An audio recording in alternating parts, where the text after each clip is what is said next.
Sadhguru is a yogi, a mystic, and a visionary humanitarian who works tirelessly towards the physical, mental, and spiritual well-being of all. His mastery over the mechanisms of life, an outcome of his profound experience of the self, serves as a guide in exploring the subtler dimensions of life. His scientific and logical approach has touched the lives of 7 million people from all walks of life, inspiring them to seek this opportunity within. Sadhguru is a speaker and opinion maker who is widely sought after by prestigious global forums, including the World Economic Forum, the United Nations, the World Presidents Organization, the British House of Lords, Tuck Executive Education, and TED, among many others.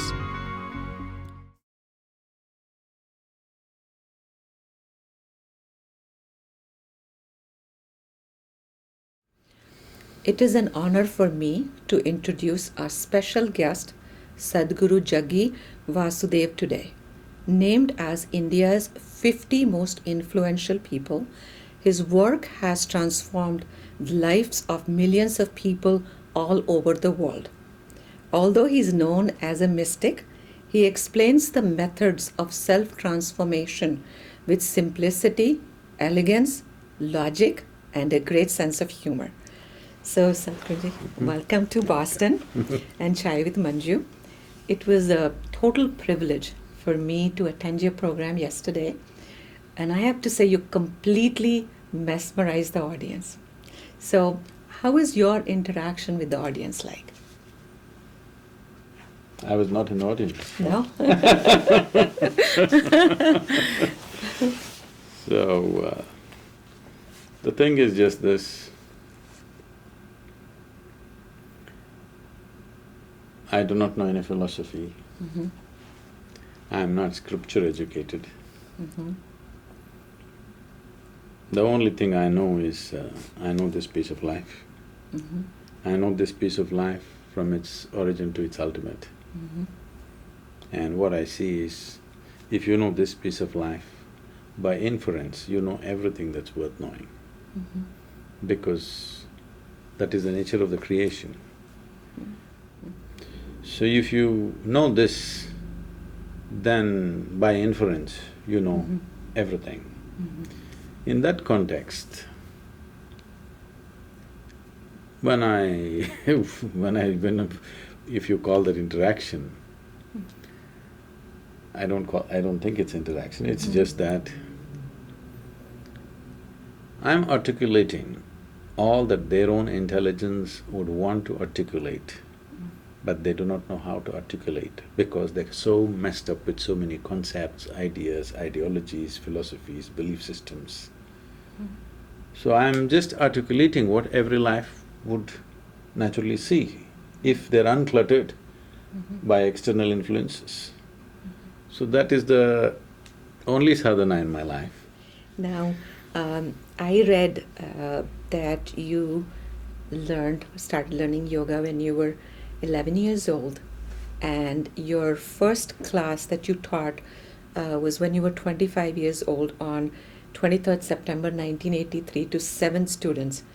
And now you are changing lives all over the world with your concept of inner engineering and yoga.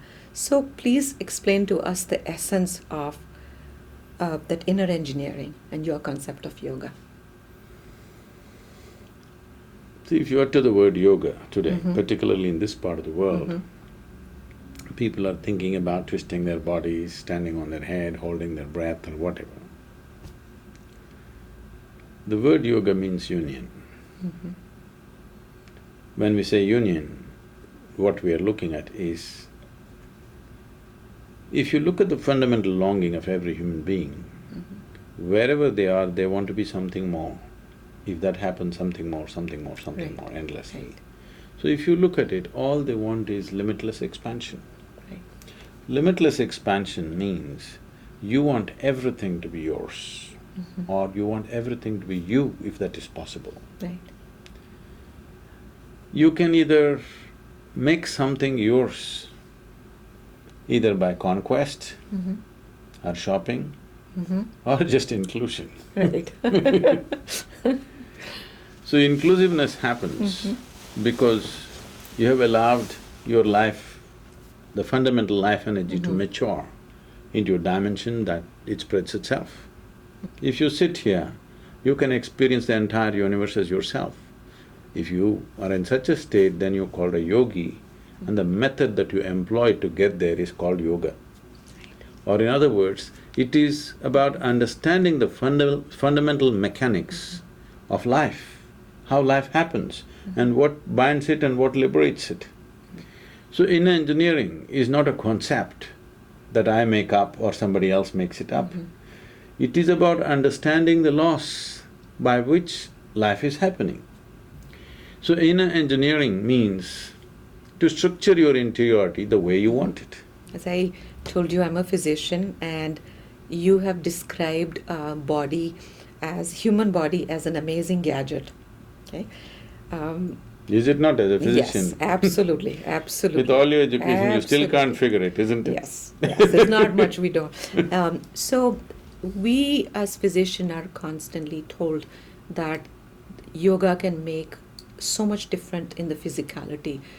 It's very hard for us who don't know what can yoga actually help you with, what in the physical health, and what are the diseases that it can prevent, what are the diseases that it can cure. Does it treat or does it heal? So could you explain some of the physical benefits of yoga first? I would like to classify all ailments into two fundamental categories. One is infectious diseases, Right. which is an external invasion upon the Sure, body. Sure, I agree. For this, you're I doing agree. chemical warfare. Yes. Pharmaceuticals are chemical warfare, you're poisoning them out, all right? Right. You're gas bombing them or Yes. chemical poisoning them, it's fine, it's an extreme step we're taking. Uh-huh. We're poisoning ourselves also by that, but it's all right because otherwise, death or damage, that's a choice. Right. We're choosing some damage instead of Right. death, which is a smart choice. Okay. But 70% of the ailments that human beings suffer are self-created. That means your own body is generating this. Largely because, to put it very simply, on various levels of who you are, on the level of your mind, physicality, energy, emotion, there is no ease. Most people do not know what it means to simply sit in ease, this is the whole problem. If there is no ease, it's called Right. dis-ease. That's a great way of putting it, I like that. So, There is right no ease, now, there is you may be disease. little unease, but a continuous state of unease slowly manifests itself as a Stress. physical damage. Right. It is just like this. You're driving your car. Instead of driving on 4 wheels, you drive on 2 wheels. Right. It's little difficult to do, but Right. you can do. If you do this, then one part of the car will wear out very badly, Right. the other part will not be used. True. Right now, this is the way most human beings are living. They're leaning, skewed towards this or that. Some people are lost in thought, some people are lost in the compulsions of the body, some people are lost in their emotional turmoils, some people are living in a very volatile state of energy. Like this, different states of dis-ease is happening. Right. If one simply sits here, let's say, this is a simple way to check. You ask your patients or you try yourself. Okay. Okay. Just one day, take off from everybody and everything. Get rid of your phones, computer, television, books, everything. Difficult task. Simply sit in one room. Eat well and simply sit, not sleeping, alert. Just sit. Then you clearly know, one 24-hour segment, if you sit like this, you know what is the state of dis-ease you are in. Whether it becomes a medically recognizable or diagnosable ailment or not is a question of how sturdy your constitution is, what parts of your body are inherently weak from your parentage or whatever. Right, right, genetically. Depending upon that, it will play up in that way. The dis-ease is in the system. Because there is a disease, what you are recognizing or diagnosing as a disease is more like an indicator flashing up. So, in chronic ailments, whatever the symptoms that you're seeing, they're essentially like the proverbial tip of the iceberg. Right now, modern medicine is purely symptomatic. So, when it comes to chronic ailments, modern medicine can manage the disease for people. But they cannot remove it because the problem is not in the symptoms. The symptom is dependent upon who you are. Right. For the same problem, you may be showing asthma, I may be showing diabetes, somebody else may be showing blood pressure or something like this. For the same stress level or for the same disease that three of us may be going through. Right. But once somebody has a disease, I can understand the prevention part, living a healthier life. But once somebody has a disease, can yoga cure any disease? Like a lot of times we hear claims people who have cancer have been cured by yoga, or people who have certain diseases which are already established by the medical world. Are there any diseases that you feel that can be cured by yoga? Because I see back pain and a lot of things, The spinal problems, essentially… See, there are certain parts of your body Right. whose ability to regenerate Right. is very high. Right. There are certain parts of your body where the ability to regenerate is not so high. True. So it depends which type of… what type of manifestation, let me not call it a disease. Okay. For the same dis-ease, Right.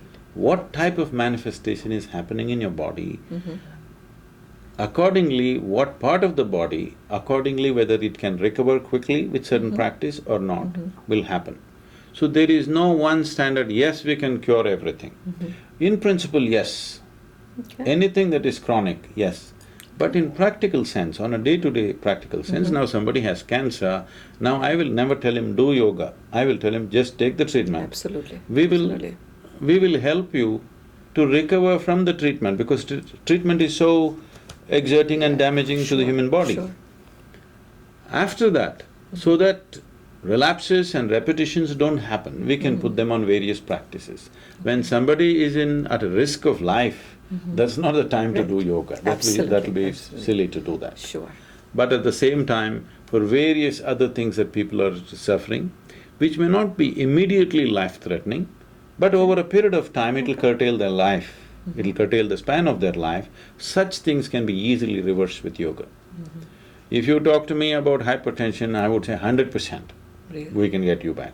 Diabetes, 90% to 80% we can… 80% of the people, we can get them back. If you talk about cardiac ailments, unless serious damage has happened, most of the time we can get them back. These are all things which are the big killers in the world. Right. How about a lot of what we see as physician is a lot of back pains, which we learn that is treated Look at the by- way the American furniture is. If you sit down, it sinks. I'm bolstering myself up to sit straight. Me too, I better sit straight. I'm saying… Okay, right. Spine is not one piece of bone as you know it. Right. It is a delicate arrangement of bones. Right. And it is the conduit for the entire nervous system to pass through. Absolutely. Because in the process of evolution, as the neurological system got more and more complicated, nature saw it needs protection, so slowly it assembled this, and it has various other possibilities apart from just the way medical science is looking at it. In yoga, the spine is seen as the axis of the universe. Oh, really? Okay. Already if you have back pain, if I say you your spine is the axis of the universe, it looks very threatening. Why this is so is, why this is said is, your experience of the universe is just the way it's happening within you. There have been things where doctors have given me a few weeks to live sometimes in this country. They said, I'm a blue light emergency, I should not get onto your plane. But in a matter of weeks, I recovered completely by doing a few things within myself. I don't want to go into the entire process, but I went through what, some 18 blood tests, in 18 different hospitals, and some 7 MRIs, and they all said, this is it. Really? There's nothing we can do because we don't even know what's the cause of this. Okay. But in 2 weeks' time, I completely recovered. In about 21 days, I was trekking in Tibet Oh my at goodness. 18,000 feet above the sea level, okay? That's amazing, that's amazing. Why I'm saying this is, see, this whole entire body you constructed from within, isn't it? Right. You did not build it from outside. This entire body you created from within. So the Right. manufacturer of this body is within you. Right. So if you have access to the manufacturer, once you grasp that, fixing it is not difficult because when you're able to create an entire body, doing a little repair job Right. is not such a big deal. So my next question for you is something which is very common, at least in the Western Hemisphere. It is stress management. Everywhere you go now, even for medical conferences, there is this new thing about stress management. What I learned from you yesterday and reading is that you say that stress is our own creation. Since we create it, that is where the focus should be rather than the management. Can you explain that to me? I must tell in you more this. depth? Many years ago when I first came to United States, Uh-huh. wherever I went, people were talking about stress management. Yes. I couldn't understand this. Because in my understanding, we manage things which are precious to us. Right. Our family, our wealth, our business, our money. That's a- Why would anybody want to manage stress is something I could not understand. It's after a little bit of observation I understood, people have concluded that stress is a part of their life. Right. Right. Stress is not about your life, the activity of your life, it's not about your work, it's not about your family or relationships or whatever. Right. Stress is just your inability to manage your own body and your mind. You don't know how to keep your body, Right. you don't know how to keep your mind, that's all that's happening. So that's happening, as I said, you have not read the user's manual. Such a sophisticated gadget, you don't have the user's manual, when you do everything accidentally. Well, we have Gray's Anatomy, but that doesn't teach us how to manage stress, right? I don't know what Mr. Gray said, but I think he knows the anatomy Right. It's only by looking into the dead body. right. I think I find it amazing that all the education we have, this is such an important part of learning as a physician, yet we are not taught that. Because you did not go through a health course, you went through medicine. That is true. So tell me, as physicians, how, I'm part of this Indian Medical Association of New England, American Physicians. Tell us, how can we as physicians partner with Isha Foundation or with all your teachings so that we can learn and pass on that education to our patients? So there are two dimensions to what we do. There is a certain aspect of yoga, which is generally referred to as Upa-yoga. Upa-yoga means sub-yoga or useful processes. Okay. Yoga means there is a spiritual element in it. Upa-yoga is largely physiological and psychological benefit. If physicians want to transmit it as a part of their profession, Right. they must do only Upa-yoga. Okay. If they try to transmit what we are referring to as yoga, one thing is, it'll not work as a profession because you have to become that. Right. It's not something that you learn and you teach somebody, it's never going to work like that. Right. You must transmit it. Transmission is different from teaching. Upa-yoga you can teach, Okay. yoga you cannot teach, you have to transmit. This is why in the Isha system, when somebody wants to teach in an engineering program, for example, they have to hold it above their life. Not as a profession, not as a hobby, not something that they do on the side. It must be more important than their life, only then we allow them to teach. They're fully dedicated people right there, volunteers, that they're not paid for it, Wonderful. because it's very, very important to hold that as a part of your being and transmit it. But Upayoga can be taught by the physicians or by paramedics or whoever is around, because that will be useful and that is purely physiological and psychological benefits, and it'll do wonders. So I want to ask you about some specific management of some things or treatment or your advice in some things which are very close to my heart. How do we overcome fear in life? You know, it could be fear of… My biggest fear is losing people I love. More than death, You will more anyway than lose health. them one day. I know, but it's just… Either they will go or you will go. Which do you want? I want to go.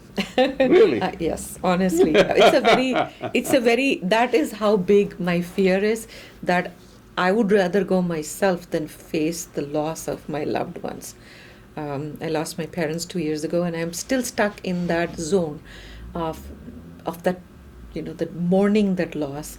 So, and there are a lot of people like me, you know, who are physicians who cannot heal themselves, or they're people in ordinary lives who have fear of death, who have different kind of fears and phobias. How do you advise that we overcome that? Let us look at this in a very fundamental way. Please look at this. What is it that you're afraid of? You're always afraid of what will happen. Right, That means you're afraid of what is yet to happen. right, That means you're afraid of that which has not happened. right, Yes? right. You're afraid of something that does not exist. If you're afraid of something that does not exist, you're a physician, you're not a psychiatrist, but you know. Right, right. This is a clear Right. qualification. Right. Because you're suffering that which does not exist. But sometimes you actually have gone through the suffering also. All Some right, of I'll come to your… that, I'll come Yeah. to that. Yeah, But essentially fear means you're suffering something that does not exist. but there is a possibility of… Possibility is there, yes. Right, Possibility is Yes. there. But you're afraid, you're suffering something which is not yet. You're suffering something which does not exist in principle, yes? But the possibility is there, you say. right, So you're imagining things that may happen, or in other words, you're suffering something that happened 2 years ago. right, That means you're suffering your memory. right. You're suffering tomorrow, that means you're suffering imagination. So what this means is, two most valuable faculties that a human being has, which is unique to a human being. No other creature is capable of as much memory and imagination as we are capable of. True. But you are suffering those faculties which set you apart as a human being. True. So shall we take away those faculties? No. But there should be ways to overcome that. No, we will come to that. Right. See, you're talking about overcoming. You can only overcome what is there, but you are suffering what is not there. How to overcome that which is not there? What happened 2 years ago, is it there right now? No. No. But the What may memories happen… are… what may happen day after tomorrow, is it there right now? No. No. So when you're suffering something that does not exist, how to overcome? If you overcome something that does not exist, you're really lost. So don't try to overcome. You just have to do some discipline within yourself. The yogic system has enormous amount of processes for this, systems and methods. See, what this essentially means is, you have a complicated machinery here, all right? You don't have the tools. You don't have the Okay. keypad to type what you Okay. want. All kinds of things are going on the screen all the time. If you could clearly hold your memory separately, Right. your imagination separately, and your present experience of life separately, you could access it when you want, when you don't want. You can leave it. Right now it's all mixed up. Right. Nothing has been done about it. Nothing has been done about it. So what is the first step that you should be doing? If you're willing to give yourself 30 hours of focus time, we will give you a vehicle with which you can turn inward. This is the inner engineering program, 30 hours. Okay. It is formatted in different ways, 1 weekend, 7 days, 7 evenings, in many ways we format it. Right. 3 days, 4 days, 2 days, many ways. But essentially what we need is 30 to 32 hours of absolutely focused time. That means we will give you an experiential vehicle with which you can turn inward. Once you can turn inward, once you are consciously able to turn inward, when I say inward, not dissection, not contemplation, Right. beyond body and right. mind, if you can turn inward, then I don't have to tell you, you will fix it. Once you have excess, you'll fix it. Yesterday you mentioned June 21st is the International Yoga Day. Tell us what is the relevance, need and the significance of yoga and the Yoga Day in the current world scenario. See, first of all, having chosen June 21st is very significant because it's summer solstice. Okay. And if you look at it historically, it's at that time that Adi Yogi, for the first time, Okay. delivered or transmitted Uh-huh. the science of yoga to the Saptarishis or the seven Okay. sages, Okay. who were the first 7 people to attend Okay. the yoga program on the banks of Kanti Sarovar, Uh-huh. around 13,400 feet in the Himalayas. Uh-huh. Even today we make a trip to this lake. Yes. So it's very significant that they chose that day and because the sun's relationship with the planet is changing on that day, it's significant because this is the sadhana pada. Actually in yoga, between the summer solstice and winter solstice, those 6 months are called sadhana pada. Oh, okay. Between winter solstice and summer solstice, the next 6 months, from December to June, is called Kaivalya pada. So you have heard historically that one famous situation is where Bhishma is waiting for Uttarayana to come. Uh-huh. He had 100 arrows shot through his body, but he still did not let his life go. He waited Uh-huh. on a bed of arrows, Right. waiting to leave his… to shed his body in Uttarayana because that is Kaivalya pada. He doesn't want to leave in sadhana pada. There is a certain significance to it as to, especially living in the northern hemisphere, how the revolutions of the planet, how it affects your system during these 2 phases is different because the relationship of the planet with the sun changes dramatically. True. So, having chosen that day, what is the significance? As I said earlier, you will see in future, you mark my words, you and me may not live long enough for this, but in future, let's say in the next 50 to 100 years' time, you will see yoga will become pervasive. True. Absolutely. Because Absolutely. as human intellects blossoms, Right.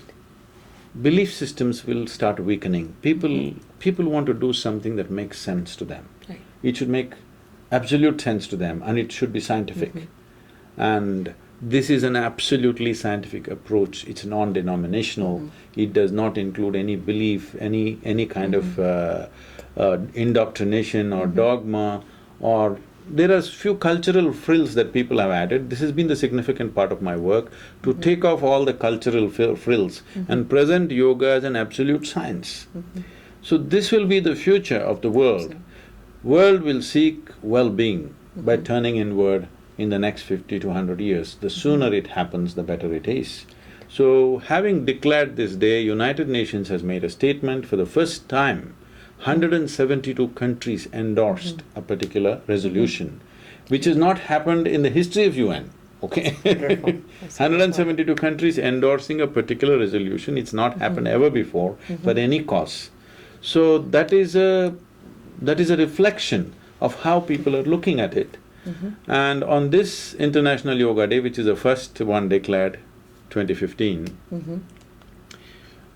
every organization is trying to do its best. Government of India is doing it big, and it's become a pet project of the Prime Minister. And it's great, this is something that we've been striving for, that the leadership in the world should take to, inner development. Absolutely. On that note, I wanted to add just the revolution that yoga and the practices in India has changed in the Western world. we do a health expo every year for the last several years. Within last 3 years, this year our biggest program that was attended was yoga.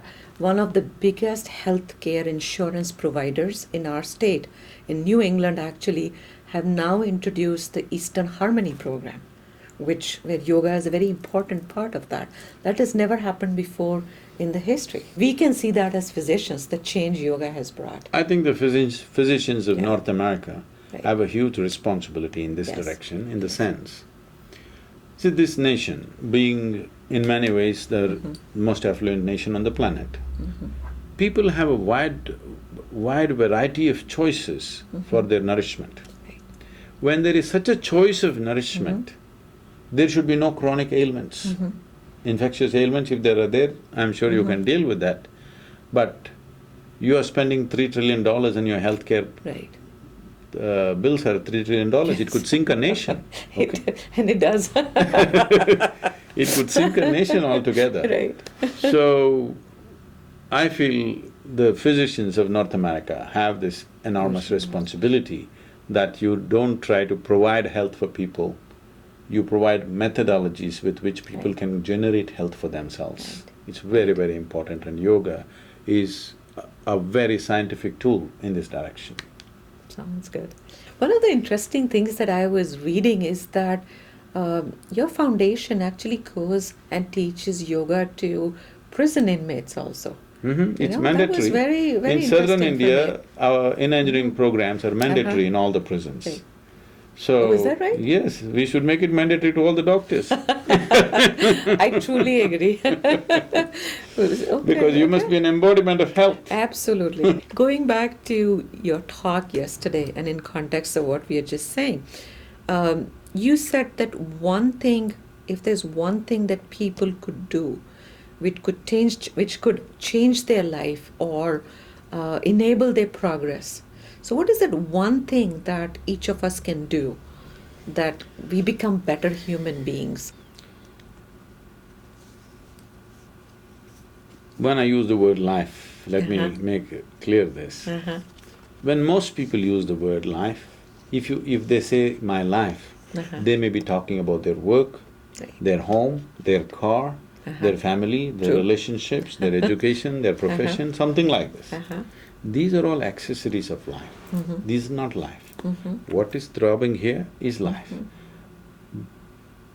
Most people seem to understand that only when they're on their deathbed, that this is the real life. Right. Okay, what's happening, what is keeping this body alive, what's Absolutely. making you and me speak right now, this is life, the fundamental. Right. So I'm talking about that life. If you do not enhance the dimension of life within you, you desperately trying to enhance your activity or the quality of your activity is like putting cart before the horse and struggling with it. The whole education systems in the world have become like this. We are trying to teach people how to excel in what they're doing. Yes, that needs to be done to some extent, but the most important thing is, if you elevate this one to a higher level state of intensity and experience than what it is right now, everything that you do will be naturally of a higher quality. Right. Just about anything, it doesn't matter what, whether you do your physician's work or you kick a ball or you do this, you can do it better simply because life is at a higher level of possibility. True. That fundamental has not been attended to. If we do that, you will see human beings functioning at least 10 times better than the way they are functioning right now. You yourself, I'm saying, True. with your True. present level of education and experience.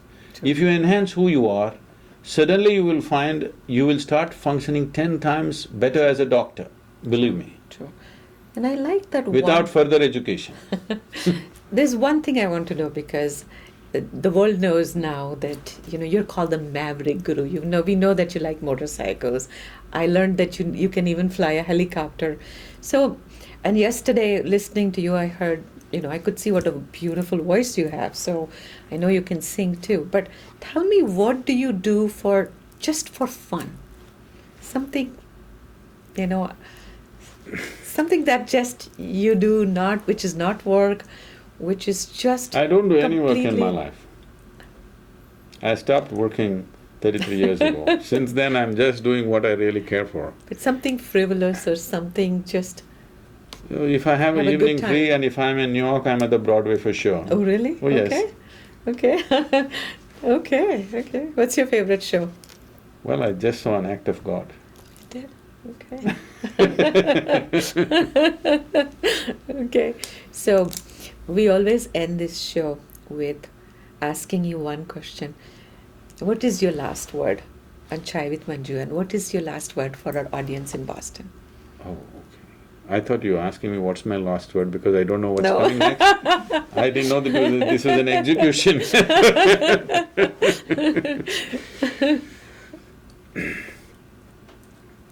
My last word is just this, that in this life, we don't know if you will become the richest man on this planet or not, Mm-hmm. or you'll climb Mount Everest or not, Mm-hmm. or you will run faster than Mr. Bolt or not. Uh-huh. Whether you do those things or not is subject to many things, all right? One thing must happen to you, before you fall dead, at least you must know this piece of life in its entirety. True. If you don't even know this fully, the nature of what this is, I think it's a wasted life because the purpose of life is to experience it as profoundly as you can. If you don't want to explore the cosmos, you leave it. It's up to you. If you don't have inclinations for such things, leave it. But at least this piece of life you must know in its entirety, otherwise, in my perception, you wasted your life. Thank you. And I have…